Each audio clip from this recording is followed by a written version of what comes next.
स्वामी राज्यपाल जी, आदरणीय श्रीमान आरिफ मोहम्मद खान साहब, आदरणीय श्री प्रकाश जी, किताब वाले प्रकाशन के सभी कार्यकर्ता, उपस्थित सज्जन माता भगिनी। मराठी में एक पंक्ति है, स्तवार्थ तुझिया तुझा सम कवी कधी कधी जन्मती। यानी किसी ज्ञानवान, कर्तृत्ववान, कर्मशील ऐसे व्यक्ति को लेकर ये कहा गया कि तुम्हारी स्तुति करने के लिए तुम्हारे जैसे लोग कब जन्म लेंगे। तो आज का योग बड़ा सुंदर है कि एक ज्ञान के उपासक के बारे में हमने दूसरे ज्ञान के उपासक के मुख से सुना।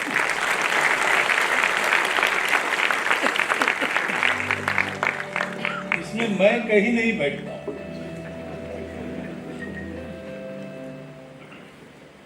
लेकिन एक अधिकार तो जिस कुर्सी पर संघ ने मुझे बिठाया है उसके कारण है। हर जगह जाना पड़ता है, समझ में आए न आए बोलना पड़ता है।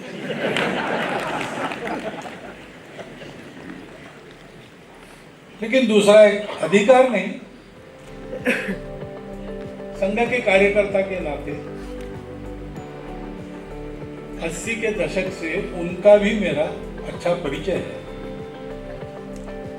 और स्वभाव से रंगहरी जी,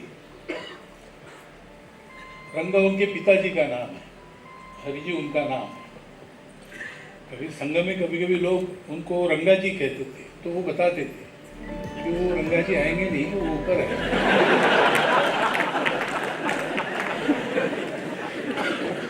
अब जब उनके साथ आप रहेंगे, प्रसंग नहीं है तो उनके पास इतना ज्ञान का भांडार है वगैरह, ये आपको पता भी नहीं चलेगा। सब आयु के व्यक्ति उनके चारों ओर बैठे रहते, घंटों तक गपशप चल सकती।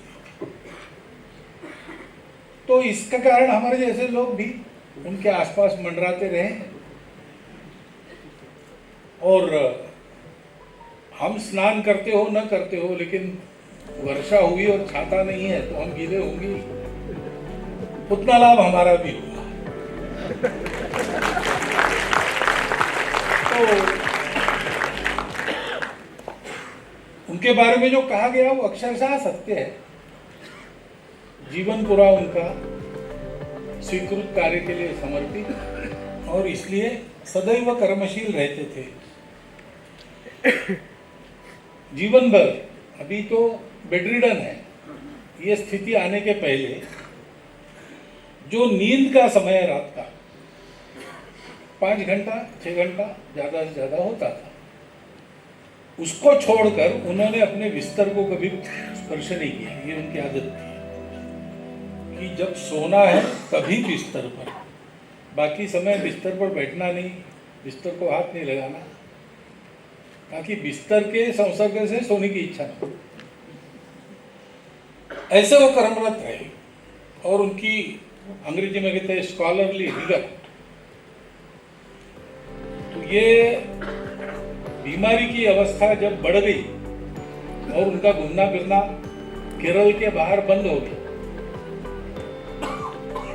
उसके बाद उन्होंने लगभग 10-15 पुस्तकें लिखी होंगी।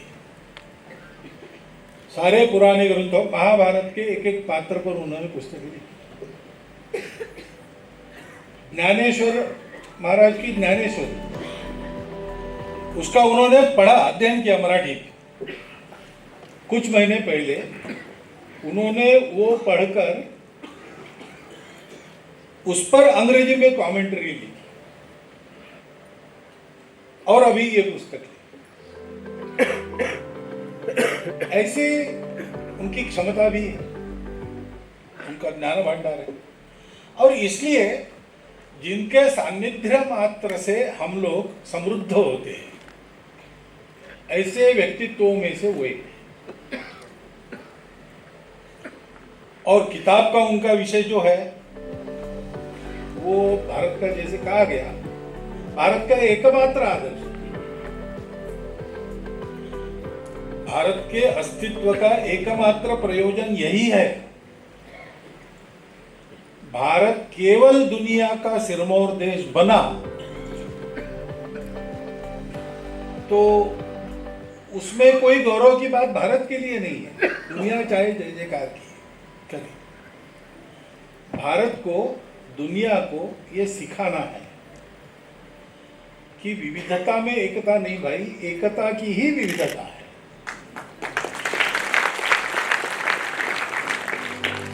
क्योंकि हमारा राष्ट्र ही अस्तित्व में आया इस ज्ञान के साथ। दुनिया में राष्ट्र कैसे बने, अंग्रेजी में जिनको नेशन कहते हैं, वो नेशन स्टेट है। स्टेट है तब तक नेशन है, स्टेट गया कि नेशन गया। क्योंकि मनुष्य असुरक्षित है, वैसे मनुष्य की अपनी कोई ताकत नहीं है। एक छोटा सा कीड़ा भी मनुष्य को अपनी दंश से मार सकता है, और मनुष्य के पास कुछ भी नाखून नहीं, दांत नहीं, कुछ नहीं, इतना दुर्बल है। तो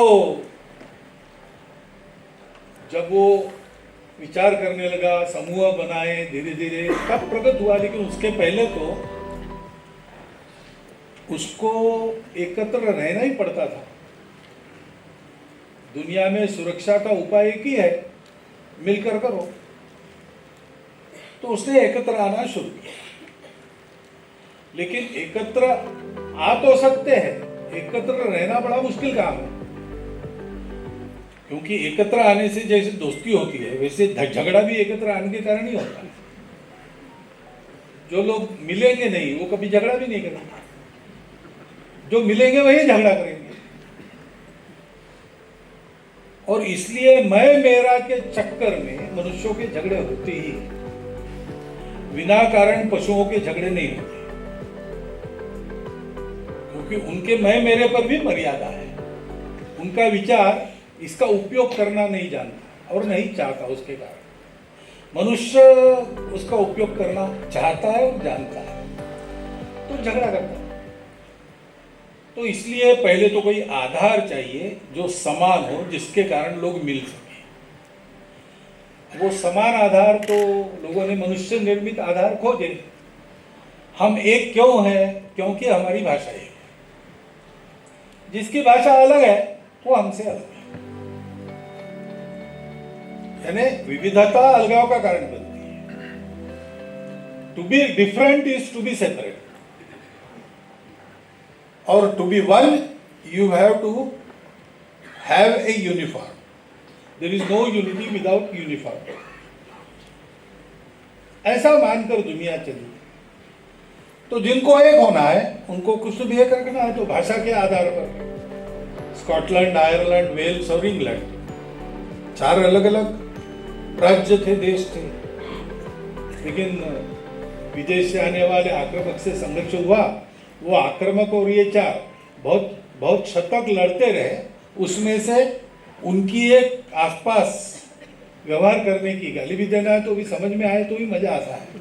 इसलिए एक ही भाषा की होनी चाहिए। तो एक भाषा बनी उनकी। वो भाषा जब तक है तब तक वो एक। उसमें पतलापन आ गया तो यूनाइटेड किंगडम यूनाइटेड नहीं रह सकेगा। अभी वहां देखते हैं स्कॉटलैंड लोग थोड़ा अलग अलग मांग रहे हैं। आर्थिक हित अमेरिका की एकता का आधार, जब तक वो सुरक्षित है। इसलिए अमेरिका की सारी पॉलिसी अमेरिका के आर्थिक हितों की रक्षा करने वाली होती है। अरब के बिखरे कबीलों को मोहम्मद साहब ने इकट्ठा किया, एक रिलीजन दिया, उसके आधार पर इकट्ठा किया। ऐसे आधारों को सब लोगों ने मानना, क्योंकि मनुष्य मुंडे मुंडे मतल भिन्ना इस प्रकार का है। उसका अपना ही चलता है। वो कोई ज्ञान है लेकिन ज्ञान से नहीं चलता, वो अपनी लहर से चलता है, मन से चलता है, बुद्धि से नहीं चलता। आज एयरपोर्ट से आ रहे थे तो वो बेल्ट है, चलते चलते स्पीड बढ़ा के चलना, जिनको चलने में कष्ट होता है उनके लिए बेल्ट है वहां पे। तो माता पिता बार बार कह रहे थे मत जाओ, लेकिन एक छोटा बालक उस पर दौड़ता था, आगे जाता था, पार करता था, फिर वो उल्टे चल के वापस आता। अब ये बचपन का स्वभाव नहीं रहता, बड़े लोग भी ऐसा करते हैं, बच्चों से ज्यादा करते। तो उसके लिए कोई बंधन चाहिए, तो वो बंधन है सत्ता। एक सत्ता के आधार पर इस एक मानव निर्मित आधार को एकता का आधार बनाकर उससे एलिजियंस सबका कायम रखना। ऐसे एक एक राष्ट्र उत्पन्न हुआ, कुछ दिन रहा, अब नहीं है, कुछ आज चल रहे, कल क्या होगा पता नहीं। लेकिन हम हैं जो पहले से निकले और चले, क्योंकि हम निकले ही दूसरी बात। हमारे यहाँ हमारी मातृभूमि ऐसी है कि समृद्ध है सब प्रकार से और चारों ओर से सुरक्षित है। उस समय तो अत्याधुनिक युद्ध का तंत्र था नहीं, शस्त्रास्त्र थे नहीं। तो हिंदू कुश से आराकान तक पहली पहाड़ियों को कौन लांग कर आएगा? यहाँ कोई आना ही नहीं किसी को। सागर को कौन पार कर सकता है? और इसलिए हम समृद्ध भी थे, सुरक्षित भी थे। हमको न अपने में झगड़ा करने की जरूरत पड़ी, न बाहर से झगड़ा करने की जरूरत पड़ी। और इसलिए हमने अपने दिमाग को अधिक सकारात्मक दिशा में लगाया। ये हमारे मातृभूमि के उपकार है। हम अपनी राष्ट्रीयता के घटकों में मातृभूमि को अनिवार्य घटक मानते हैं। पृथ्वी सूक्त में जगह जगह हरिजन भी कहा कि है तो वो सार्वभौम, लेकिन उसमें वर्णन के बाद लगता है कि भारत की स्तुति है बात तो एक ही समय वो राष्ट्रीय भी है और जागतिक भी है। एक ही समय कैसे हो सकता है? बाहर नहीं होता।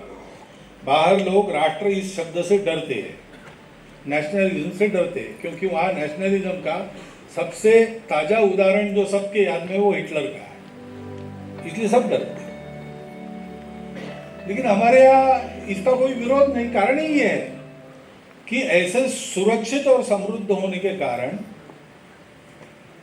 हमको उस आधार का अनुभव हो गया जिसके आधार पर हम सब एक हैं। हम एक है ये वस्तु स्थिति है, हम भिन्न भिन्न है ये भास है। जो बात बताई कि कपड़े अब अलग अलग है, तब तक राजा और सिपाही है। कपड़े समान हो गए, वो समान होते नहीं, बात अलग है, लेकिन अंदर तो आदमी एक ही है। ये अंदर की बात हमने जानी और हमको ऐसा लगा, इसका अर्थ ये हुआ कि सारा जगत अपना कुटुंब है, भुवनत्रय हमारा स्वदेश है। तो हमको ये जो बात प्राप्त हुई जिसमें सारी तृष्णा समाप्त होती है, सुख का लाभ होता है, शाश्वत सुख मिलता है, ये इतना अच्छा जो हमको मिला है, वो सब पूरी दुनिया हमारी है, तो उनको ये बांटना है। और बांटने के लिए इक्के दुक्के का काम नहीं, इसके लिए एक बड़ा उद्यम करने वाला समूह चाहिए। तो हमारे ऋषियों ने विचार पूर्वक, तपस्या पूर्वक इस राष्ट्र का निर्माण किया। भद्रमिच्छन्त ऋषिः स्वर्विदः तपो दीक्षाम उपसे दुरग्रे ततो राष्ट्रम बलम ओजश्च जातम्। विश्व के कल्याण की इच्छा करने वाले ऋषियों के दुर्धर तप से राष्ट्र बल और उत्पन्न हुआ। वो दुर्धर तप क्या था? तो उन्होंने ऐसा समाज उत्पन्न किया जिसने पहले अपनी भूमि के जो निसर्गतः प्रकृति ने एक अलग भूमि बना दी, सागर का और पर्वतों का कंपाउंड डाल के, उसके चप्पे चप्पे में जाकर आखिरी आदमी तक ये ज्ञान पहुंचा है। कितने लोग निकले होंगे, कितना त्याग किया होगा, एक जगह रहना नहीं, सतत घूमते रहना। ये सन्यासी नहीं थे केवल, अपना गृहस्थ जीवन ही जिन्होंने घुमंतु बनाया। ये सारे घुमंतु आज है जिनको बीच में अंग्रेजों ने क्रिमिनल ट्राइब्स घोषित किया था, अब धीरे धीरे उसके बाहर ला रहे, निकल रहे। उनको आप देखेंगे तो कोई फिजिकल कल्चर का प्रमोशन करते हैं समाज, कुछ लोग जड़ी बूटियों का ज्ञान, उस समय का जो ज्ञान था उसको लेकर गए। हमारे घर की दादी नानियों को उनके पास बंटवा कैसे रहता है दवाइयों का? उनका तो औपचारिक शिक्षा कुछ नहीं है, परंपरा से है। वो परंपरा उनके तक कैसी पहुंची? इनके द्वारा पहुंची। ये कितने वर्ष पूर्व ये उद्यम हुआ अपने देश में कि जो जो सुशिक्षित थे, संपन्न थे, वो ऐसे घुमंतु जीवन का वर्ण कर निकले और सारे समाज को शिक्षित किया। और फिर इस बात को लेकर पूरी दुनिया में हमारे लोग गए, मेक्सिको से साइबेरिया तक, और ये ज्ञान पहुंचा है। ये हमारे राष्ट्र का भूतकाल है, और इसलिए आश्चर्य नहीं है कि G20 जो मुख्यतः एक आर्थिक विचार करने वाली परिषद होती है, उसको हमने वसुधैव कुटुंबकम की भावना देकर मानवों का विचार करने वाली परिषद बनाई। यही होना था। ये परिषद भारत में हुई, इसका मतलब यही होना था, क्योंकि ये हमारी प्रकृति है। रंगारी जी के सानिध्य में मैंने कहा कि हम एनरिच होते हैं, ऐसा ही और एक अनुभव हमारे भूतपूर्व राष्ट्रपति प्रणव दा, उनके बारे में मेरा है। मैं उनको बहुत बार मिला, तो उनके साथ भी बैठते थे तो हम समृद्ध होते थे। तो पहली बार मैं गया मिलने के लिए तो स्वास्थ्य उनका ठीक नहीं था। उनको ये सूचना थी 10 मिनट से ज़्यादा नहीं बैठना, लेकिन वो 1.25 घंटा बैठे। वो उन्होंने बैठाया इसलिए बैठे, लेकिन वो पहले तय हो गया और बाद में वो संसद में घर वापसी को लेकर बवाल हुआ। उनका भी स्वास्थ्य खराब हुआ, एडमिट हुए। हमको पता चला सारी अपॉइंटमेंट्स कैंसल। तो हमने ये पक्का करने के लिए फोन किया था। हमको मालूम था कि हम फोन करेंगे, वो कहेंगे नहीं अब नहीं हो सकता, आगे देखेंगे। लेकिन हमारे लिए उन्होंने कहा नहीं, वो आपकी अपॉइंटमेंट रखी है, और फिर कहा कि 10 मिनट मिल लीजिए। तो हम गए तो 1.25 घंटा बैठे। मैं बहुत तैयारी करके गए थे कि ये चल रहा है, और सीधा हम पर ही उंगली उठ रही संघ वालों पर, तो हमसे तो पूछेंगे। लेकिन उन्होंने हमको कहा कि अरे क्या हमको दुनिया बता रही विविधता में तो क्या प्लुरलिटी वगैरह वगैरह सारा लेक्चर है, हमको बताने की आवश्यकता नहीं है। भारत का संविधान ही ऐसा है, सेक्युलर है। फिर 1 मिनट रुक गया, केवल संविधान के कारण हम सेक्युलर नहीं है। उस समय संविधान बन रहा था तो हमारे सारे जो बड़े लोग थे जिन्होंने संविधान बनाया, वो सब सेक्युलर स्वभाव के थे। फिर 1 मिनट रुके और फिर उन्होंने कहा कि केवल उस पीढ़ी से सेक्युलरिज्म हमारे में नहीं आया है, हमारी 5000 साल पुरानी संस्कृति ऐसी ही है।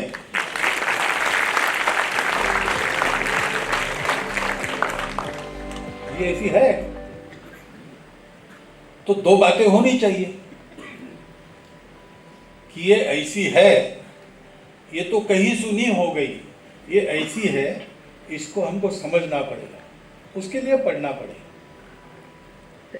हमारे पास प्रचुर साहित्य है, हमारे सब तत्वज्ञान में निष्कर्ष यही है, और इसलिए व्यवहार का निष्कर्ष भी वही बताया कि एकांत में इसको जानो, आत्मसाधना करो, और लोकांत में लोगों की सेवा परोपकार करते हुए जीवन को बिताओ। कमाओ कितना ये तुम्हारा प्रश्न है, लेकिन बांटो कितना ये तुम्हारा कर्तव्य है। बांटने वाला बड़ा है, कमाने वाले से बांटने वाला बड़ा है। सक्सेस नहीं, मीनिंगफुलनेस, सार्थकता, ये होनी चाहिए। ये सर्वत्र हमारे यहाँ जीवन का उपदेश वही है, हमारे तत्वज्ञान के निष्कर्ष वही है। इसलिए भारतीय पंथ संप्रदायों के सभी साहित्य में यही बात सर्वत्र मिलती है। लेकिन वो हमको जाननी चाहिए और मूल में जाकर जाननी चाहिए। क्योंकि आपने गवर्नर साहब का भाषण सुना, मैं बोल रहा हूँ, मेरा सुन रहे हैं आप, ये सुन के मत माने, नहीं तो फिर वो होता है कि वो जानामि धर्मम नचमे प्रवृत्ति, महाभारत में ऐसा एक भ्रम फैल जाता है। निरुपद्रवी भ्रम है वो, उसका नुकसान कुछ नहीं, तत्व वही है, गर्ग संहिता में हो या महाभारत। लेकिन इस मामले में ऐसा नहीं, ऐसे हम है, इसके लिए सोर्स पे जाओ। आजकल हम परसेप्शन और प्रचार पर जाते हैं, ऐसा नहीं करना चाहिए। वो सुने, उसका विचार तो करना ही पड़ता है, परंतु उसकी परीक्षा करनी चाहिए। किस आधार पर बता रहे हैं, कौन सा मूल सोर्स है, जिसका रेफरेंस दे रहे हैं उसने कहां से लाया, ऐसे जाते हैं तो मिलता है। और आजकल आसान हो गया है, क्योंकि गूगल बाबा है साथ में, आप नेट पे जाएंगे तो बहुत सी बातें मिल जाएंगी, लेकिन उसका भी सोर्स कौन सा है ये देखना चाहिए, तो हमको ध्यान में आएगा। तो इसलिए जो विनती की आपको, वो मैं भी करना चाहता हूँ। मेरा बिजनेस नहीं है पुस्तक प्रकाशन का, फिर भी मैं कहता हूँ कि खरीद कर इस किताब को पढ़िए। हमारी ये भावना है, सारी पृथ्वी एक है, वसुधैव कुटुंबकम, ये करते आए पहले से, और वो एक उच्च थियरी देने के लिए नहीं है, वो एक फैक्ट है जो हमने अनुभव की है, और उसका अनुभव जिनके पास है, ऐसे लोग हमारे पास आज भी विद्यमान है। ये थियरी नहीं है, ये वस्तुस्थिति है। और दूसरी बात है कि फिर वैसा व्यवहार करना, ऐसा व्यवहार करना। इतने प्रकार है हमारे देश में, वो सारे प्रकार आपस में न लड़े, अपने देश को समर्थ बनाए, उसका प्रयोजन है दुनिया को भी ये ज्ञान दे, दुनिया को ये ज्ञान देने वाला भारत खड़ा हो। उसके लिए आवश्यक जितना सामर्थ्य चाहिए होना चाहिए, उसके लिए आवश्यक जितनी संपत्ति चाहिए होनी चाहिए, सारी बातें होनी चाहिए, लेकिन उसका प्रयोजन क्या है, दुनिया को सिखाना। हम सब एक है, हम सब एक है, ऐसा आचरण होना चाहिए। वो आचरण कैसा होना चाहिए, हमारे व्यवहार से देखो, ऐसा कहते बनना चाहिए भारत के लोगों को। यही हमको आदेश है। एतद् देश प्रसूतस्य सकाशाद अग्र जन्मनात् स्वम स्वम चरित्रम शिक्षेरन पृथिव्याम सर्वमानव।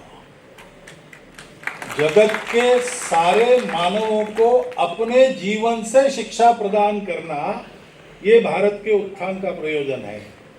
उसके लिए हम तैयार होंगे तो रंगारी जी जैसे लोग जीवन भर, उनको ये लिखने की आवश्यकता नहीं थी, वो हमारे बौद्धिक प्रमुख थे, उनका जो स्थान बना है वो बना है, लेकिन खोज खोज कर ऐसी बातें वो लिखते हैं, पुस्तकें लिखते हैं।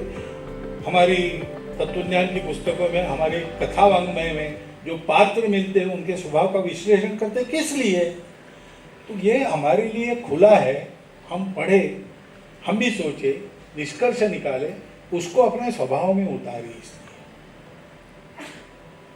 तो अभी इतना परिश्रम उन्होंने किया, वो लगभग रुग्णशैया पर किया, इसी एक अंदर की तड़पन से किया कि ये हमारे लोगों ने सीखना चाहिए, ये हमारे देश में आना चाहिए। एक समय था, उसको हम भूल गए, हम गिर गए, हम फिर से उठ रहे, तो ये जानने के लिए उठ रहे और ये सिखाने के लिए उठ रहे, और इसलिए ये जानना चाहिए। तो इस लेखन का अध्ययन करके हम ऐसे बने और सारे देशवासियों को ऐसा बनाएं, ताकि जितनी विविधता अपने देश में है, वो सारी विविधता अपनी मूल एकता को ध्यान में रखते हुए परस्पर व्यवहार का उत्तम आदर्श दुनिया के सामने रखेगी, और संपूर्ण दुनिया को वो जो स्वयं विविधता भरी है ये सिखाएगी कि ये पृथ्वी माता है, हम उसके पुत्र हैं, हम उसके मालिक नहीं है। ये प्रकृति माता है, हम उसके मालिक नहीं है, हम उसके अंग है। ये हमको देती है, हमको ये वापस करना है। वापस करना है, उसके लिए भक्ति, प्रेम, समर्पण, त्याग, ये सब होना चाहिए। विकारों से मुक्ति होनी चाहिए। जीवन को तमस से ज्योति की तरफ ले जाना चाहिए, असत से सत की तरफ ले जाना चाहिए। यह जीवन प्रवास मनुष्य का जीवन प्रवास है। वो जीवन प्रवास कैसे करना वो हम अपने उदाहरण से सिखाएं, ऐसा हम बने। इसलिए इस पुस्तक को लिखा गया। इसका ये प्रयोजन समझकर इस पुस्तक की उचित संभावना आप करेंगे ही, ऐसा मुझे विश्वास है। मुझे वास्तव में रंगाहरी जी की विद्वत्ता के बारे में बोलने का अधिकार नहीं, पृथ्वी सूक्त का विश्लेषण करने का भी मेरा अधिकार नहीं है। और गवर्नर साहब ने जो किया उसके ऊपर और मैं बोलूं, उनको 20 मिनट दिया, मुझे 25 मिनट दिया, ये उन पर अन्याय है और मेरे लिए कठिनाई पैदा कर रहा है। फिर भी जो मेरे समझ में आया वो मैंने आपके सामने रखा, उसका विचार आप करेंगे। सुन आपने जितना शांति से लिया है उतना ही शांति से उसका विचार करेंगे, ये आशा व्यक्त करता हूँ। आपको धन्यवाद देता हुआ सबको नमस्कार करता हूँ।